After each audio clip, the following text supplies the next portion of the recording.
Hi guys, welcome back. This is Matt, and you're watching The Joy of Hacking. Now, today we're going to be covering a topic that was suggested by a viewer, Bing9291. Big shout out to them for suggesting this. And that is WPA PSK wireless hacking. Now, I mentioned WPA PSK because that is the technology that you will most commonly find protecting home or small business networks.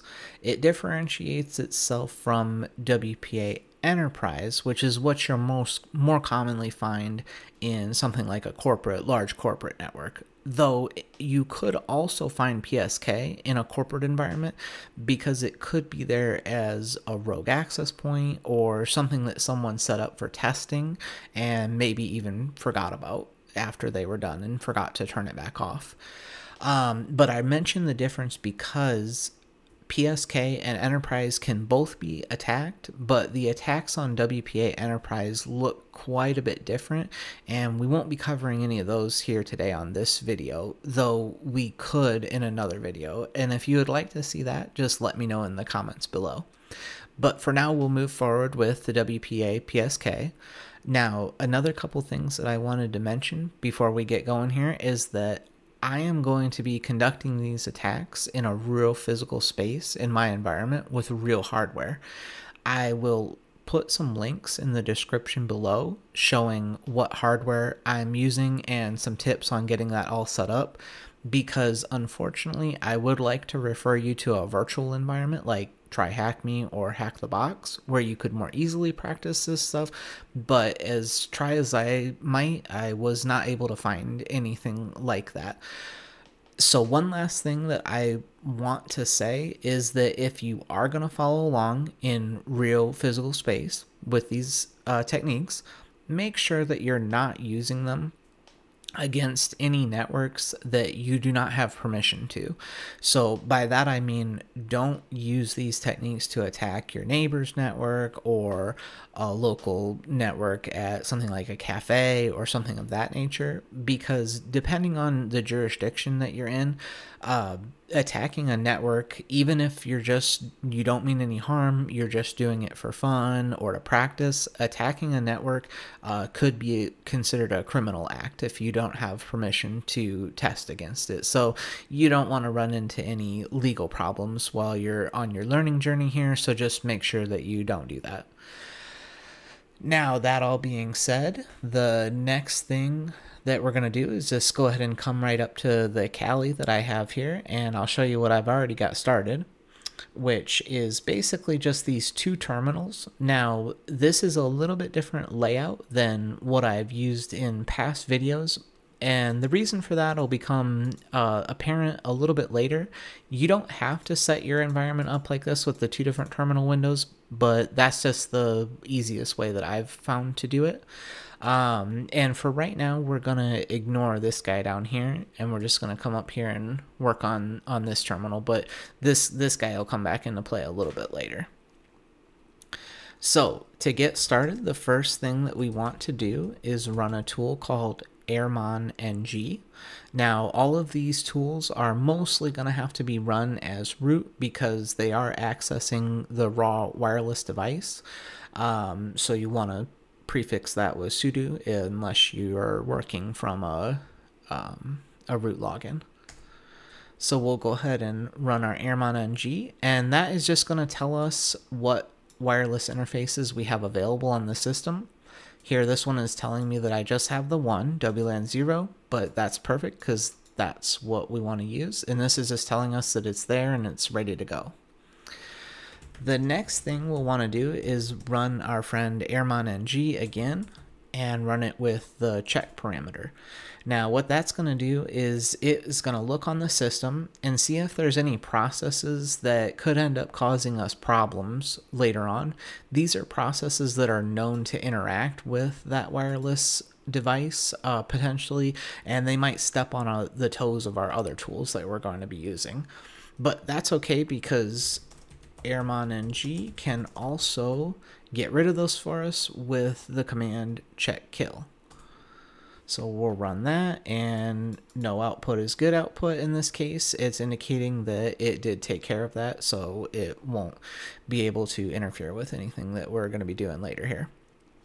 Now, the next thing that we want to do is go ahead and use airmon-ng again, and we this time want to use the start parameter with the interface name that we have, which in my case is WLAN0, and that is going to put the interface into monitor mode, which will be necessary for some of the steps that we're going to take in just a minute here.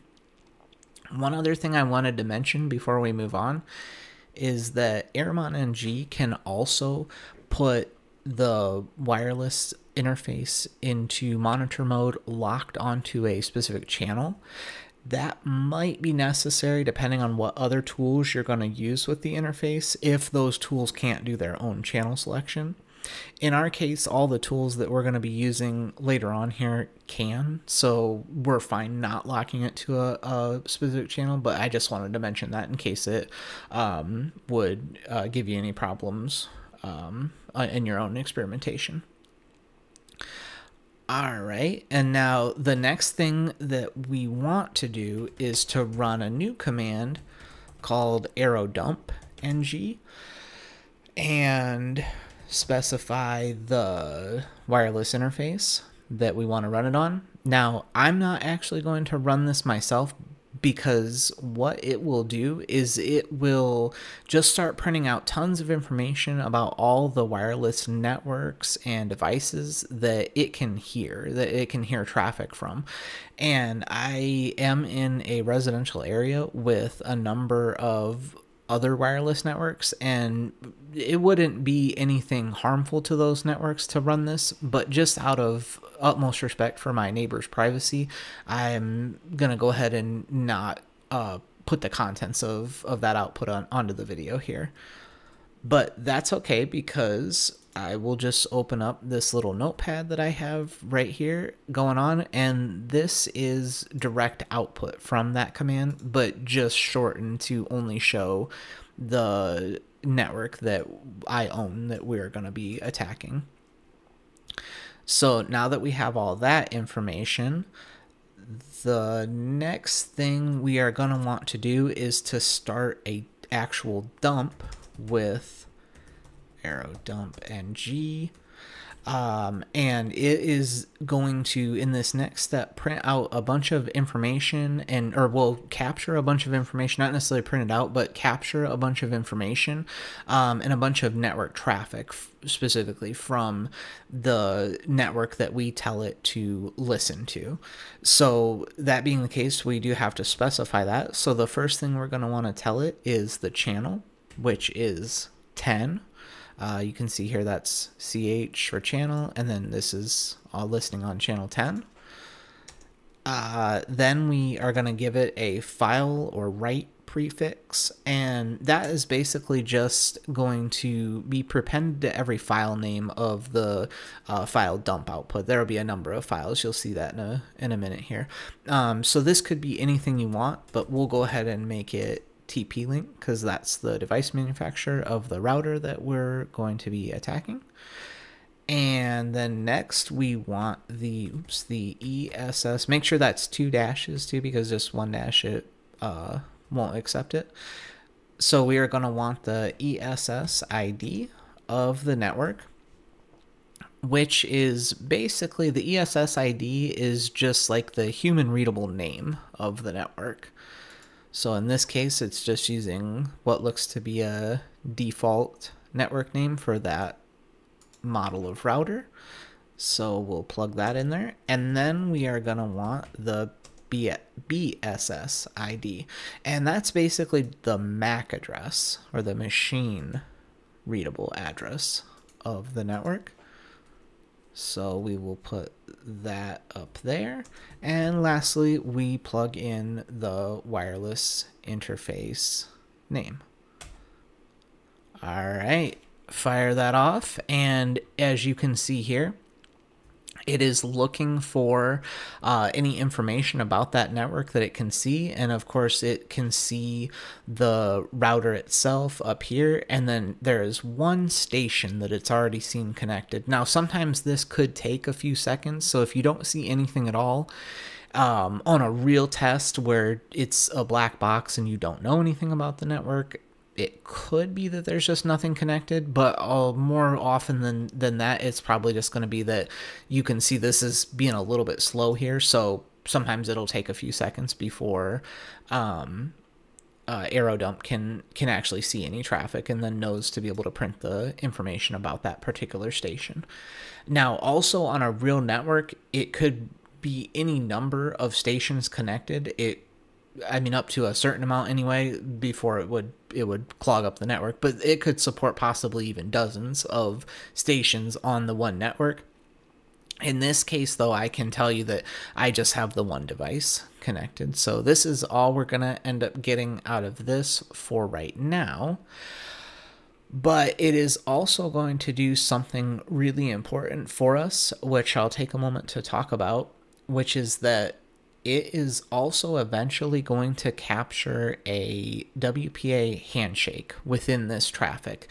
Now, the handshake is the part of the station connecting to the network for the first time, or for the first time in that session, where it is exchanging information about the encryption that it's going to use. And importantly for our purposes, it will have the encrypted key on there that we can then try to crack and try to guess what the plain text password is associated with that key. But we do need the handshake itself in order to be able to perform that cracking operation. Just any regular already established network traffic will not give us what we need. So there's a couple ways that we can remedy that issue. The first is that we can just wait for a station to connect or reconnect. On a busy network, that may only take a few minutes, but on this network, it could take a really long time because the laptop that is represented by this station represents is probably pretty stable, and it's probably not going to disconnect anytime soon. But to get around that, we can use what's called a deauthentication attack. And if we just pause the output on this guy for a second here by pressing space, we can capture the station MAC address. And now is where we can come down over here to this other terminal that we have going and get set up to do our deauthentication attack, which will basically just trick that client into disconnecting from the network, and then it will usually automatically reconnect, just as like a convenience for any person that happens to be using the device. They don't want to have to reconnect it manually, so most devices will just automatically reconnect. So to do that deauth attack, we'll go sudo and then use a new tool called air replay ng, and we are going to have to tell it how many deauth attacks to do. Now, you could probably get away with just one, or you could always rerun the tool if it doesn't work, but we'll go ahead and feed it 10 just to give us a higher probability of it working the first time. Then we are going to want to do -A, and oops, actually need to come back up here real quick, because before we get to the station MAC, we are going to want the BSS ID, which, remember, is the MAC address for the network.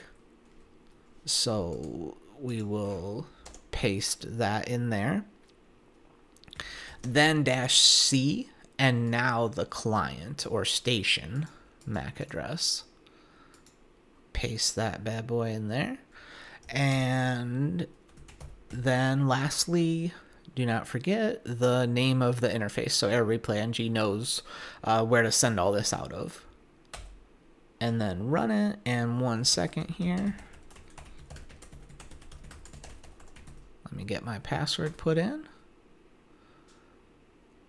And it's off. So with any luck, I should have resumed that already, but that's okay. I think I resumed it just in time to see it update here, and it does say WPA handshake and then an address for identifying that handshake. So that just means that the handshake has been captured. And had I remembered to unpause this before I ran that, it would have showed that pop up in real time. But that's okay. If you forget to, just go back up here and hit your spacebar again to unpause it, so that you will see it update when it's captured the handshake. But importantly, if you do pause it, that's just going to pause the output. It will keep capturing the dump in the background.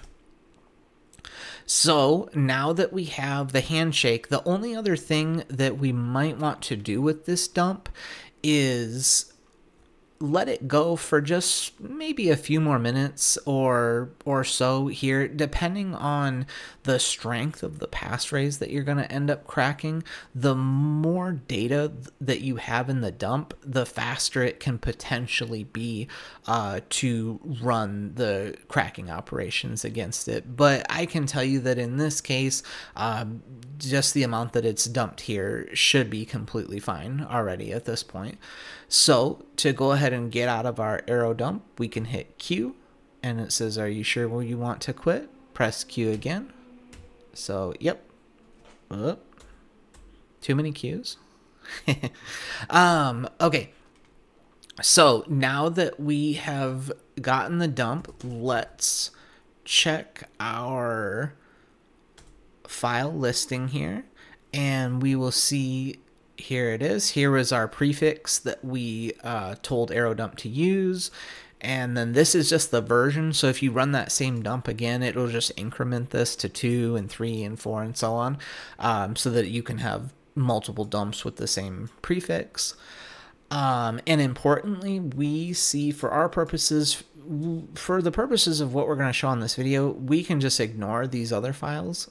And what we need to focus on, though, is this capture file, the big one here. Well, I guess this one's a little bit bigger, but anyway, yeah, this first big file, which is the capture file. And then what we are going to want to do with that is use a tool called AirCrack. Now, this is AirCrack NG. Now, this is our first tool that does not need root access, because it is just going to be accessing this capture file. It's not going to access the raw interface. We're done. We've got all we need from the physical network and from the network traffic from that dump that we took. So we'll go AirCrack NG with a flag of -w for the password file that we want to use, which, as you can see here, I've got a passwords.txt.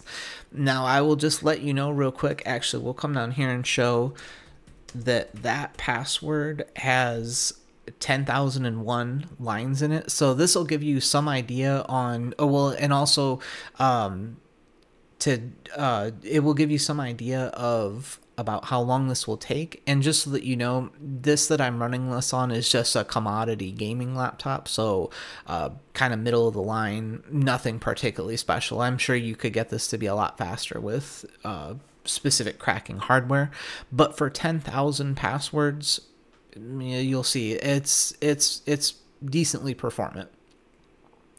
So we go the name of the password file, then -e to tell it the ESS ID, which is the name, the human readable name of the network,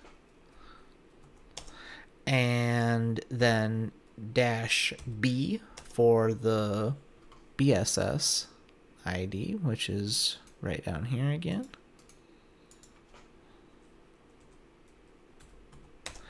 And then the capture file. So we can see that's tp-link01.cap.